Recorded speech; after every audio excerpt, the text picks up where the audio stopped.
tremendous amount of energy that's going into this project where people get so excited on a day-to-day basis, not only because we're the scope and the size of it, but also because we're crafting a new IP. The opportunity to design a fantasy world, an entirely new fantasy world, is really something I think not a lot of people in this business get to do. We didn't want this just to be another generic fantasy world. We really wanted to sing and show something that people hadn't seen before. One of the goals of the team has been to specifically say, oh, that's Reckoning.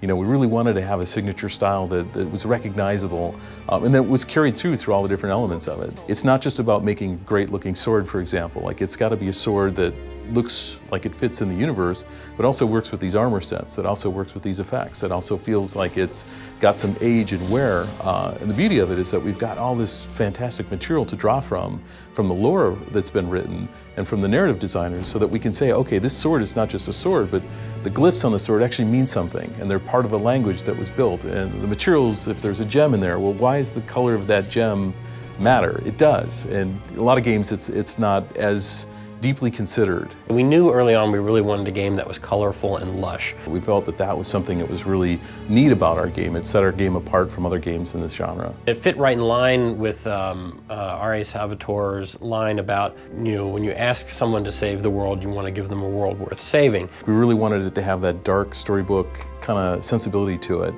so that it wasn't trying to recreate reality. There was one piece that I did where it's sort of this large half-snake fish lady attacking a hero, and she's surrounded by these smaller kind of fishman soldiers, and they're in this swamp, and when you look at it, you can kind of tell, okay, there's a story here, and I want to know more about these creatures and these characters and what the environment is that they're in. There's two different directions that people generally take.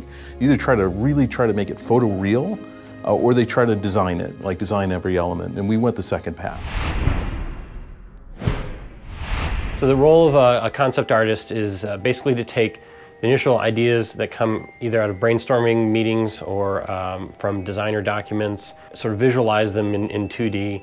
A lot of times it can be a lot more schematical, where we're literally doing drawings of characters from different angles so that the modelers can take those and do sort of a one-to-one translation. And other times it's really just sort of a way to inspire the team, and they're more of like look and feel type pieces. As an art director, a lot of what you're doing on a day-to-day basis is working and interfacing with not only the artists on the team, but also the designers and the engineers, and making sure that everything comes together as one cohesive piece. We really try to focus on making sure that when we're creating a piece of concept art, that it serves the goals and that it's sort of speaking to the process, as well as being a great image, right? And so we have to remember that not only are we making great looking images, but there has to be solid design behind it. A lot of it is trying to service the needs of the overall art of the project, but then also really taking a look at the design and what the narrative needs are, what the gameplay needs are at any particular point, and also keeping in mind the technical considerations and constraints of actually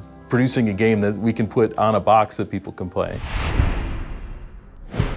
Not only do words tell the story of Amalur and the story of Reckoning, but the visuals tell stories.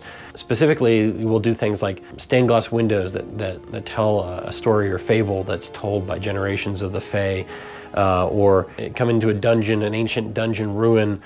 We leave clues as to, you know, who used to live in that place and why did things go bad, and, you know, why is it now in ruins. We don't want to just sort of say, oh, it's just ruins, let's just make some crumbled rocks. We try to leave little visual clues of you know, what came before and how did things get the way they are. There's so much material in this project. It's hard for people to understand that are on the outside of this to really get a sense of like how many creatures we have in the game, how many armor sets, how many different places in the game that you can physically go to.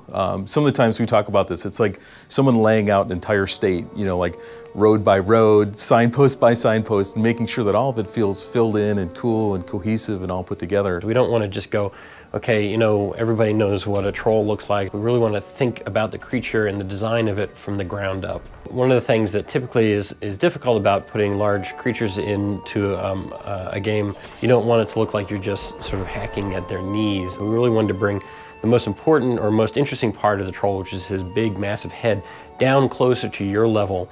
So he's this sort of this hulking beast who's stooped over, and he's got this really long, sort of massive looking jaw that just swoops down towards the player and has this really aggressive look to it. And the Bolgan, which are these big red, heavy-set creatures, are just so well executed from, you know, the initial design document talking about what their backstory and their lore was, to the models, to the animation. I feel like he's so unique, and yet at the same time there are elements of things that we're familiar with, and so we know exactly what the Bolgan is when we see him. It makes you think of things that you're familiar with, but at the same time it challenges, you know, your preconceived notions of what fantasy is and should be, and it takes you to a completely different world.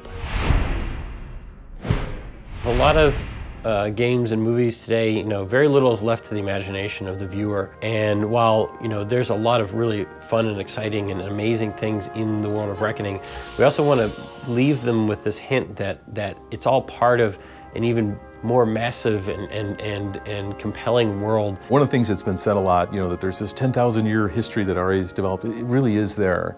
And if you go through and you play the game and you see all the individual bits and pieces and you start to talk to the individual NPCs in the game and read the books that are there, you start to realize, like, wow, they really did try to reference all that stuff. It really is in there to find. While we may not tell everybody everything, it makes people have questions in their mind and say, well, what is this world about? And what's the bigger story? And what else is going on here? Everything was considered.